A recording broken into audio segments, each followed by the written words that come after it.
Hello students, तो welcome करता हूं मैं अपने YouTube channel study with Sumit पे। तो अब हम देखेंगे थ्योरम 6.3 जिसको हम ट्रिपल एस सिमिलैरिटी भी बोलते हैं। तो आइए इसका प्रूफ देखते हैं। पहले इसका स्टेटमेंट समझते हैं। क्या कहता है कि if in two triangle the corresponding angles are equal. क्या करस्पॉन्डिंग एंगल्स मतलब कि अगर कोई ट्राइंगल गिवन है एंगल ए, तो ये एंगल डी उसका क्या हो गया, करस्पॉन्डिंग एंगल। अगर ये एंगल बी है तो उसके लिए करस्पॉन्डिंग एंगल इसका ये हो गया। एंगल सी जो है उसका करस्पॉन्डिंग एंगल एंगल एफ हो गया। ठीक है, तो then their corresponding sides are proportional and hence the two triangles are similar. तो मतलब इसके जो करस्पॉन्डिंग साइड्स होंगे, मतलब A B upon D E, B C upon E F और A C upon D F, वो इक्वल होंगे। और तो फिर दोनों ट्राइंगल जो है हमें सिमिलर प्रूफ करने हैं, और हमें ये भी प्रूफ करना है कि जो करस्पॉन्डिंग साइड्स का रेशियो प्रोपोर्शनल है। ठीक है, तो इन दोनों चीज़ को हमें प्रूफ करना है। तो पहले जो हमारे पास गिवन है उसको लिख लेते हैं। तो गिवन क्या है हमारे पास, angle A equal to angle D, और क्या गिवन है, angle B equal to angle E, और क्या है, angle C equal to angle F. ठीक है, उसके बाद अब हमें प्रूफ क्या करना है, to proof A B upon, हमें क्या करना है, A B upon D E का रेशियो बराबर दिखाना है B C upon E F का रेशियो बराबर दिखाना है A C upon D F का रेशियो के। ठीक है, उसके बाद हमें ये भी बताना है कि जो ट्राइंगल ए बी सी है वो सिमिलर है ट्राइंगल डी ई एफ के। तो इसमें हम कुछ कंस्ट्रक्शन करेंगे, और उस कंस्ट्रक्शन हमने यहाँ पे किया है कि हमने इस ट्राइंगल में एक हमने लाइन ड्रॉ की है, और लाइन इस तरह ड्रॉ की है जिससे हमने जो कंस्ट्रक्शन किया है वो, पहले इस कंस्ट्रक्शन को लिख देते हैं, उसके बाद एक्सप्लेन करते हैं। कंस्ट्रक्शन हमने क्या किया है, हमने कंस्ट्रक्शन में किया है in triangle D E F tech point, हमने सिर्फ इतना जो हम यहाँ पे हमने जो किया है उसको हम सिर्फ लिख रहे हैं आपको समझाते हुए। Take point M on D E, हमने क्या किया, इस लाइन पे एक पॉइंट लिया एम, उसको हमने लिख दिया, and N on D F, और इस लाइन पे हमने एन एक पॉइंट लिया, और इस तरह सच दैट, और इस पॉइंट को इस तरह हमने माना, ऐसा नहीं कि चाहे जहाँ मान लिए, हमने इस पॉइंट, इन दोनों पॉइंट को इस तरह माना है सच दैट कि जो ए बी है उसको कितना होना चाहिए, वो एम एन के डी एम के बराबर होना चाहिए, यानी कि जो इतना लेंथ है वो इसके बराबर होना चाहिए, एंड जो ए सी है वो डी एन के बराबर होना चाहिए, यानी कि जो ये वाला लेंथ है वो इसके बराबर होना चाहिए। फिर एक बार समझिए कंस्ट्रक्शन हमने कैसे किया, हमने इस तरह किया कि जो ए बी का लेंथ है वो डी एम के बराबर आना चाहिए, और जो ए सी का लेंथ है वो डी एन के बराबर आना चाहिए, और उसके बाद क्या कर दिया हमने, जॉइन एम एन, और हमने इस लाइन को ज्वाइन कर दिया। हमने पहले ही आपको कंस्ट्रक्शन कर लिया था, लेकिन अभी आपको समझाते रहे।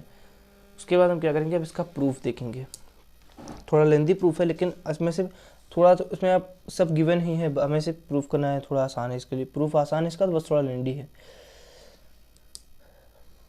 तो हम देखेंगे in triangle A B C and triangle D M N. ठीक है, अब आप यहाँ पे देखते रहिए, जो मैं लिखते जा रहा हूँ कि एंगल ए जो है वो एंगल डी के बराबर है। ठीक है, और उसके बाद क्या है, ए बी किसके बराबर है, डी एम के बराबर है। हमने अभी कंस्ट्रक्शन में देखा जो ए सी है वो किसके बराबर है, वो डी एन के बराबर है। ये दोनों हमने क्या किया, कंस्ट्रक्शन से ले लिए, और ये हमें गिवन था। तो अब हम कह सकते हैं कि हमने क्या किया, एंगल ए एंगल डी के बराबर था, ए बी डी एम के बराबर था, ए सी डी एन के बराबर था। तो हम कह सकते हैं by side angle side property they are congruent. हमने पढ़ा हुआ है कि अगर कोई दो साइड और एक एंगल हमारा सेम है किसी दो ट्रायंगल में, तो वो दोनों क्या होते हैं, ट्रायंगल कॉन्ग्रुएंट होंगे। तो triangle A B C congruent to triangle DMN, ठीक है। अब हम क्या कर सकते हैं कि जो एंगल B है वो किसके इक्वल है, वो इक्वल है एंगल M के। किस प्रॉपर्टी से, बाई CP/CT। कह सकते हैं ना कि जो एंगल B है वो एंगल M के इक्वल है। और हम जानते हैं कि जो एंगल B है वो किसके इक्वल है, एंगल E के इक्वल है। हमें क्या है, गिवन है इस क्वेश्चन में या इस प्रूफ में हमें वो गिवन है कि जो एंगल B है वो एंगल E के इक्वल है। तो अच्छा, हमें लेफ्ट हैंड साइड दोनों की इक्वल है, तो मतलब एंगल M जो है वो एंगल E के भी इक्वल है,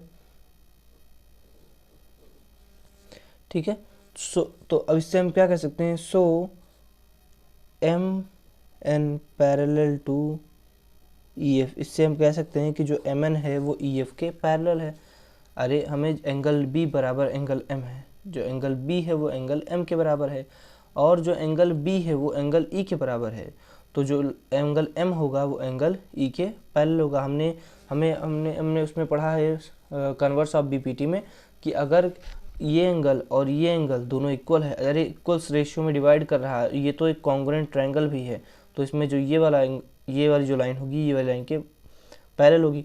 आप वैसे समझिए कि आप कोई ट्रायंगल ड्रॉ करिएगा, और उसमें ये इस किसी पॉइंट पे रख के आप 60 डिग्री ड्रॉ करिएगा, फिर यहाँ पे भी रख के 60 इक्वलेटरल ट्रायंगल आप ड्रॉ करिए, यहाँ पे 60, यहाँ भी 60, यहाँ भी 60, ठीक है। उसके बाद आप यहाँ किसी पॉइंट पे लेके और 60 डिग्री ड्रॉ कर दीजिएगा, यहाँ पे भी कोई लेके 60 डिग्री ड्रॉ कर दीजिएगा। अब देखिए एंगल दोनों ME भी इक्वल है, तो अब हमें जो लाइन यहाँ से हम ड्रॉ करेंगे वो दोनों लाइन क्या होगी, आपस में पैरेलल होगी। वैसे भी यहाँ से हमें पता चल गया कि अगर ये वाला एंगल इक्वल है तो दोनों ये क्या होंगे, ये जो दोनों लाइन होगी वो क्या होगी, पैरेलल लाइन होगी। आप इतना समझिए कि अगर ये एंगल इक्वल है तो लाइन दोनों क्या होगी, आपस में पैरेलल होगी। तो अच्छा, अब हमें ये लाइन पैरेलल दी गई, तो अब हम इससे क्या पता कर सकते हैं कि by BPT basic proportionality theorem हम लिख सकते हैं कि जो DM है वो DE बराबर DN/DF है। हम लिख सकते हैं कि नहीं, कि जो इसका और पूरे का रेशियो है वो इसके और इसके पूरे के रेशियो के बराबर है। अरे हम इसको चाहे लिखें, इसको चाहे लिखें, या इसको पूरे को लें फिर इसको पूरे को लें, तब भी हमारा चलेगा, ठीक है। तो अब हमें इससे क्या पता चल रहा है कि जो DM है, अब हमें ये भी पता है कि जो DM है वो AB के बराबर है।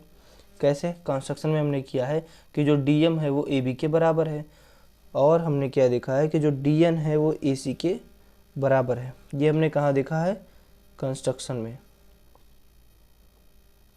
अब हम जिस भी पॉइंट से कोई चीज़ आप लिख रहे हैं उसका मतलब लिखना है। जैसे हमने यहाँ के कैसे लिखा, हमने बेसिक प्रोपोर्शनैलिटी थ्योरम का यूज़ किया, यह हमने कैसे किया, हमने कंस्ट्रक्शन किया। तो अब प्रूफ में हर पॉइंट आप लिखते चलिए बस। उसके बाद हमें क्या पता चला कि जो AD अपॉन DE है वो किसके बराबर है, AC अपॉन DF के इक्वल है। अब आप कहेंगे कैसे, अरे हमने DM को यहाँ पे AB से रिप्लेस कर दिया, सॉरी, इसको ये यहाँ पे AB है, AB से रिप्लेस कर दिया, और यहाँ पे हमने AC को DN को AC से रिप्लेस कर दिया, तो हमें ये मिल गया, ठीक है। और इसके बाद हम इसको लिख सकते हैं कि सिमिलरली हम लिख सकते हैं कि जो AB है वो DE के बराबर होगा, और BC है वो EF के बराबर होगा। ये हम इसको इक्वेशन फर्स्ट मान लेते हैं, इसको इक्वेशन सेकंड मान लेते हैं। अभी हमने इक्वेशन बनाने की उतनी कोई ज़रूरत नहीं थी, इसलिए हम उसको बहुत कॉम्प्लिकेटेड नहीं कर रहे थे। अब हमें यहाँ इक्वेशन की ज़रूरत है, तो हमने इक्वेशन 1 इक्वेशन 2 मान लिया। अब आप कहेंगे ये तो समझ में आया, कैसे आया, हमने BPT का यूज़ किया, ये कंस्ट्रक्शन में दिया था, लेकिन ये कहाँ से आया, इसको मैं थोड़ा सा एक्सप्लेन करूँगा, लेकिन आपको सिमिलरली लिख के और ये लिख देना है। जैसे आपको अगर कहीं ये वाला अगर कहीं आपको समझना कैसे आया, तो हम एक अगर ट्रायंगल ड्रॉ करेंगे, ये E है, ये D है, ये F है, हम यहाँ से एक पॉइंट लेंगे MN। अब आप देखेंगे अगर हम इस पर BPT लगाएंगे तो हमें ये मिलेगा कि जो AB अपॉन DE का रेशियो है वो हमें BC अपॉन, अब ऐसा ट्रायंगल ड्रॉ, जैसे हमने ऊपर ट्रायंगल ड्रॉ किया, हम ऐसे इस तरह का ट्रायंगल ड्रॉ करेंगे, इस तरीके से पैरेलल लाइन को ड्रॉ करेंगे, तब हमें ये वाला मिलेगा। अभी हमने उस तरीके से हमने डी ई एफ पॉइंट पे इस तरीके से पैरेलल लाइन ड्रॉ किया था। अब हम इस तरीके से पैरेलल लाइन ड्रॉ करेंगे तो हमें ये साइड का रेशियो मिलेगा। ठीक है, तो हमें उतना कॉम्प्लिकेटेड नहीं करना, हमने एक तरफ से प्रूव कर लिया तो हमने ये वाला लाइन हम समझ गए कि ऐसे ही आएगा। ठीक है, तो अब हम लिख देंगे similarly A D upon D E equal to B C upon E F हो जाएगा। तो अब हम इस फ्रॉम इक्वेशन 1 एंड 2 हम समझ गए कि A B upon D E, तो A B upon D E equal to A C upon D F. अच्छा, तो ये दोनों तो इक्वल है, तो यानी कि ये तीनों भी आपस में इक्वल होंगे, मतलब B C upon E F. ये हमारा प्रूफ हो गया। अच्छा, अब हमें तीनों साइड का रेशियो इक्वल दिया है, मतलब कि हम कह सकते हैं so by triple S property triangle A B C similar to triangle D E F. ठीक है, एक बार फिर से इसका हम पूरा समरी कर लेते हैं। हमें क्या थ्योरम, ये हमें थ्योरम क्या कह रहा था कि ट्रिपल ए सिमिलैरिटी थ्योरम है। ये क्या कहता है कि अगर कोई दो ट्रायंगल है जिसके करस्पॉन्डिंग एंगल्स जो हैं वो इक्वल हैं, तो हमें प्रूफ करना है कि उनके करस्पॉन्डिंग साइड प्रोपोर्शनल है, और अगर उनके करस्पॉन्डिंग साइड प्रोपोर्शनल है तो वो ट्रायंगल सिमिलर होगा। हमें ये प्रूफ करना था। तो हमने पहले गिवन लिखा कि जो एंगल ए है वो एंगल डी के बराबर है, जो एंगल बी है वो एंगल ई के बराबर है, जो एंगल सी है वो एफ के बराबर है। मैं पहले बता रहा हूँ कि ये अगर ये वाला थ्योरम आप तभी कर पाएंगे जब आपने पहला लेक्चर देखा होगा, क्योंकि उसमें बहुत बेसिक से बताया गया है ट्रायंगल के इंट्रोडक्शन को। तो हमें प्रूफ क्या करना था कि A D upon D E equal to B C upon E F equal to A C upon D F, ये हमें प्रूफ करना था। और हमें क्या प्रूफ करना था कि जो ट्रायंगल ए बी सी है वो similar to triangle D E F है। हमने कंस्ट्रक्शन क्या किया कि हमने इस लाइन पे हमने एक ऐसा पॉइंट माना, इस लाइन पे भी हमने एक ऐसा पॉइंट माना जिसका लेंथ ए बी के बराबर हो और इसका लेंथ ए सी के बराबर हो। ठीक है, तो हमने इसको ज्वाइन कर दिया। फिर हमने प्रूफ में देखा, प्रूफ में हमने क्या किया, हमने दोनों ट्रायंगल्स को लिए, में जो हमारे पास जो एंगल ए था एंगल डी के बराबर था, हमने इस वाले ट्रायंगल को इसके कॉन्ग्रुएंट दिखा दिया। उससे हमें क्या मिला कि जो ये वाला एंगल है वो इसके हमारे क्या है, इक्वल है, और जो हमारा तो ये वाला एंगल ये वाला हमारा इक्वल है। तो हमने क्या बता दिया कि जो एम एन है वो किसके पैरेलल है, वो ई एफ के पैरेलल है, क्योंकि अगर ये एंगल इसके इक्वल हो गया तो वो लाइन क्या हो जाएगी, पैरेलल हो जाएगी। अच्छा, अब अभी मैं जानता हूँ अगर आपको ये समझ में नहीं आया कि जो ये लाइन कैसे लिख गई, तो आप एक लाइन सेगमेंट ड्रॉ करिएगा। ठीक है, ये पॉइंट ए मानिएगा, ये पॉइंट बी मानिएगा, दोनों पे आप सेम एंगल ड्रॉ करिए 90 डिग्री का। अब देखिए दोनों लाइन हमेशा पैरेलल रहेंगे, तो वैसे सेम कॉन्सेप्ट ये भी बना है, ये भी एक सीधी लाइन ही है, ये भी एक सीधी लाइन है। यहाँ पे कोई एंगल ड्रॉ किया गया है, वही एंगल यहाँ पे ड्रॉ किया है, तो वो कभी आपस में इंटरसेक्ट नहीं करेंगे, दे आर ऑलवेज पैरेलल। तो ये यहाँ से कॉन्सेप्ट निकल के आया है। फिर हमने बीपीटी से लगा दिया, हमने बेसिक, अगर कोई दो ये ट्रायंगल है उसमें अगर कहीं पैरेलल लाइन ड्रॉ की गई है तो जो D M upon M E का रेशियो होगा वही D N upon N F का रेशियो होगा, या फिर D M upon D E का रेशियो, या फिर D N upon D F का रेशियो। हम दोनों तरह से रेशियो लिख सकते हैं।